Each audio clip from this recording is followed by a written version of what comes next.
The House comes to questions for oral answer. Point of order, the Honourable Stephen Joyce. Mr Speaker, I seek leave to correct an answer I gave to question number 6 in the House yesterday afternoon. Leave is sought for that purpose. Is there any objection?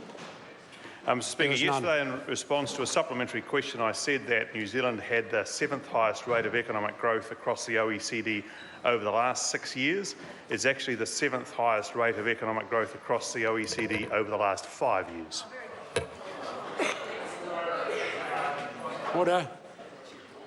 Questions for oral answer. Question number 1, Tim Macindoe. Thank you, Mr Speaker. My question is to the Minister of Finance.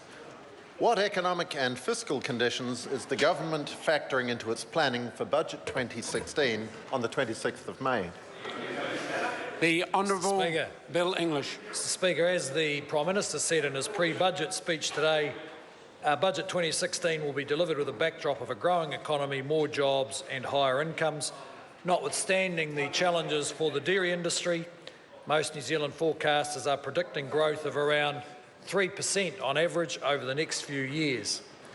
With respect to the government's books, we've moved from an $18.4 billion deficit to a surplus in 2014-15, and as long as we remain fiscally prudent, we're on track to reduce net debt to around 20% of GDP by 2020. Supplementary question. Supplementary question, Tim Macindoe. Thank you, sir. How is this outlook translating into growth for particular sectors of the economy? The Honourable Bill English. Well, Mr Speaker, the fortunes of the export sector are particularly important for New Zealand, and despite the dairy downturn, we are seeing continued export growth. Despite a $3 billion fall in dairy exports, Stats New Zealand reports that in 2015 total exports rose $1.9 billion, even with that decrease in dairy exports.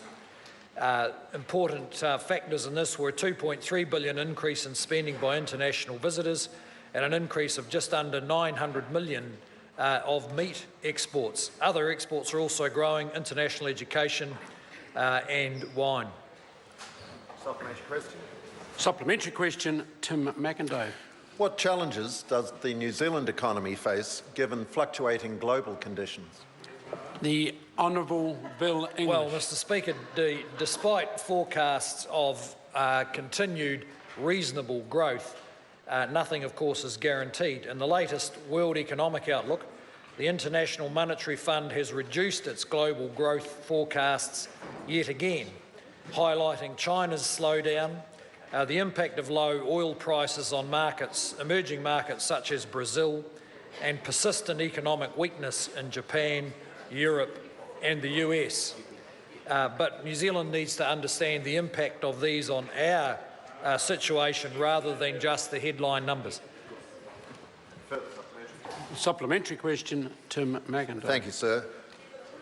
What initiatives does Budget 2016 include to support the growth of small businesses? The Honourable Bill English. Mr Speaker, today the Prime Minister announced a range of adjustments in the tax system that are friendly to small businesses. These will reduce compliance costs and make tax simpler for small businesses. This is just the latest initiative we've introduced. Others include cutting ACC levies by around $2 billion since 2011, introducing 90-day trials and starting out wage, and making it easier for businesses to interact with government. Supplementary question, Right Honourable Winston Peters. Minister, why has it taken the government so long to adopt a brilliant policy of removing provisional tax with business PAYE, announced by New Zealand First on July 15th last year? The Honourable Bill English. What's that, Mr Speaker? Well, Mr Speaker, because... Order.